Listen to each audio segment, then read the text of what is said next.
Bonjour à tous, aujourd'hui on se retrouve pour une petite review de mon DJI Inspire 1.0. Pas la V2, mais la V1 tout simplement. J'arrive assez tardivement, j'ai pu me payer un Inspire voilà, il n'y a pas très longtemps. Je suis super satisfait, c'est vraiment un drone professionnel. Donc on va faire un petit tour d'horizon sur mon petit drone. Alors, hop. Donc, voilà la bête. Vraiment, c'est un drone ultra professionnel.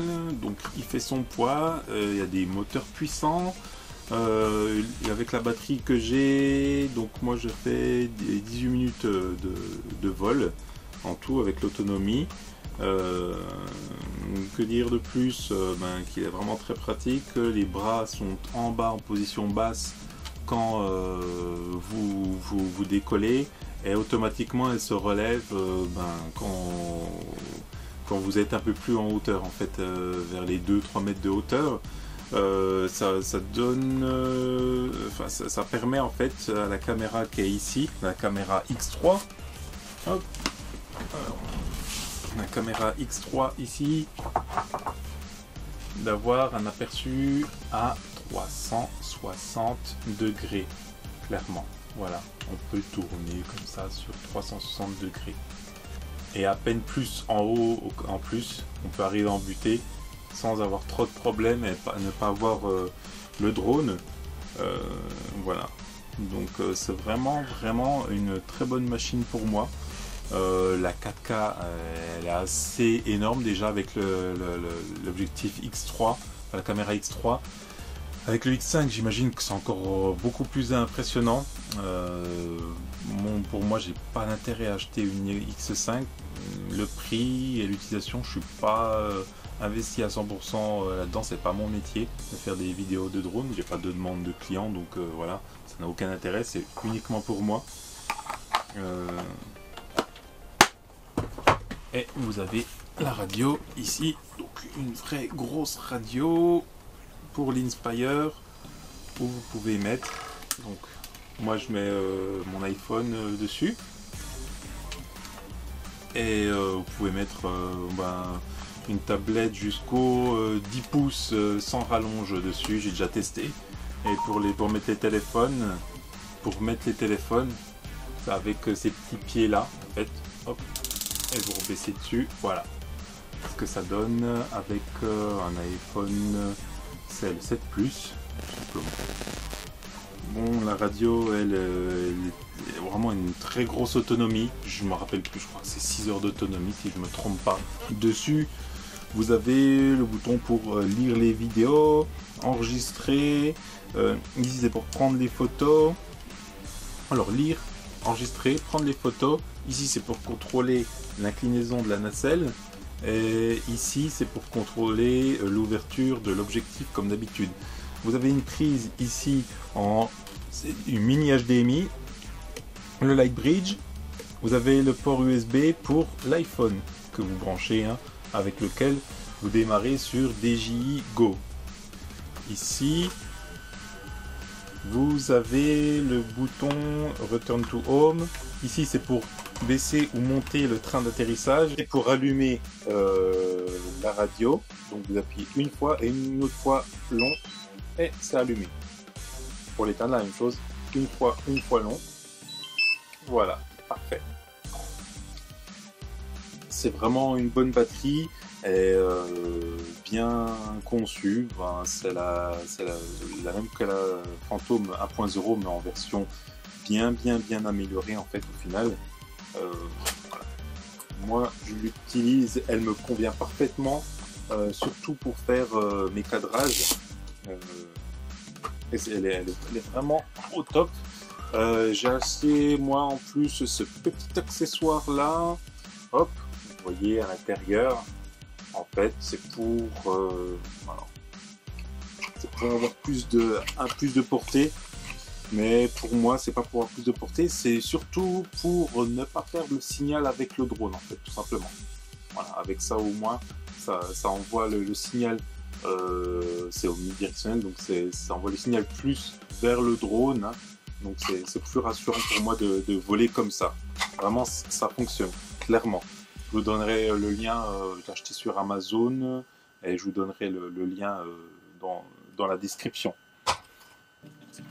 La batterie que j'ai, moi, j'en ai une seule, l'autre elle est raide. C'est une batterie TB48 5700 mAh. C'est pas la batterie d'origine. Hop, elle est chargée. C'est pas la batterie d'origine. C'est une batterie à peine plus puissante. C'est la batterie d'origine. Vous faites 15 minutes. Avec celle-là, vous faites 18 minutes de vol. Elle tient beaucoup mieux. Vraiment, elle tient beaucoup mieux la charge. C'est que 3 minutes de vol en plus. Alors, j'ai aussi acheté ça. C'est une petite sangle à accrocher à la radio. Hop, ici. Et c'est beaucoup plus simple si j'ai besoin d'avoir les mains libres 2 secondes ou pas sentir le poids de la radio avec le téléphone. C'est beaucoup plus simple. Ça s'accroche ici en fait sur les épaules, ça va dans le dos, le petit truc ici là, et JI. Et c'est vraiment top, ça m'a dû me coûter une dizaine d'euros. Je l'ai acheté sur Amazon. Je vous file le lien dans la description aussi. J'ai le chargeur 100 watts, un câble pour l'iPhone pour brancher la radio et les hélices bien sûr, les hélices d'origine. Vous avez ici, voilà 4 hélices. Vous avez des hélices horaires et anti-horaires. Elles sont repérées par un petit point. Il ne faut pas se tromper. Sur les moteurs aussi, vous avez un petit point.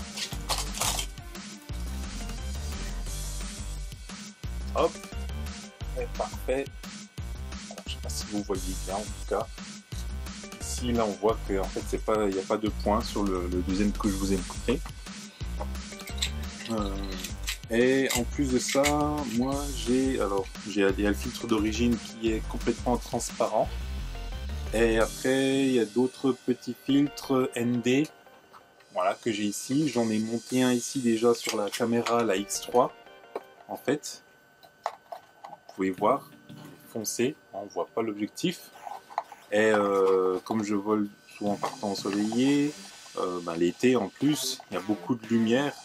Ça permet d'atténuer la lumière et que la balance des blancs et surtout que l'ISO, l'ISO il va être à l'ISO 100 j'imagine, hein, simplement, et permettre que ça soit pas trop blanc en fait, que ça soit pas trop brûlé l'image au final. Donc voilà tout ce que j'ai. Quand je pilote mon retour là sur le DJI-Inspire, quand je pilote, c'est toujours beaucoup de stress. Je me prépare beaucoup. Je vérifie toujours si les hélices sont bien mises, si la batterie est bien mise. Je le mets en marche, je décolle, j'attends un petit peu avant de partir avec. Et après, quand je pars, je fais vraiment attention, je regarde devant. L'objectif, c'est un objectif un peu grand angle, donc c'est pas forcément dans l'espace où on se situe, si on est trop près d'un obstacle, pas assez, parce que là, il n'y a pas de détection d'obstacle du tout. C'est un peu comme à l'ancienne avec ce drone-là. Il est un peu plus nerveux que le Mavic. Il va beaucoup plus vite, 76,8 km/h, c'est ma vitesse maxi avec celui-là. Clairement, vous atteignez les 30 km/h en mettant à peine les gaz. Ça, je le conseille vraiment aux gens qui aiment faire de la vidéo par drone, qui sont passionnés par ça, qui veulent avoir une qualité professionnelle. La 4K est vraiment assez exceptionnelle, bien meilleure qu'avec le Mavic, c'est logique. C'est pas la même caméra qu'il y a dessus. Donc voilà. J'ai plein de vidéos sur ma chaîne YouTube. Vous pouvez en voir pas mal avec l'Inspire. Et voilà. Donc voilà, je conseille ça vraiment aux gens qui veulent avoir un aspect plus professionnel de leurs vidéos. Vraiment, clairement, à ne pas mettre entre toutes les mains. Une machine comme ça, c'est plus de 2000 € d'investissement. après c'est de la maintenance, c'est de la vérification, des mises à jour hein, comme d'habitude. Donc je conseille vraiment aux gens avisés. Inspire n'est plus un jouet, c'est vraiment du professionnel. Voilà. Donc vous trouverez tout ce que je vous ai indiqué dans la description de cette vidéo. Et ben je vous dis à la prochaine. Peace.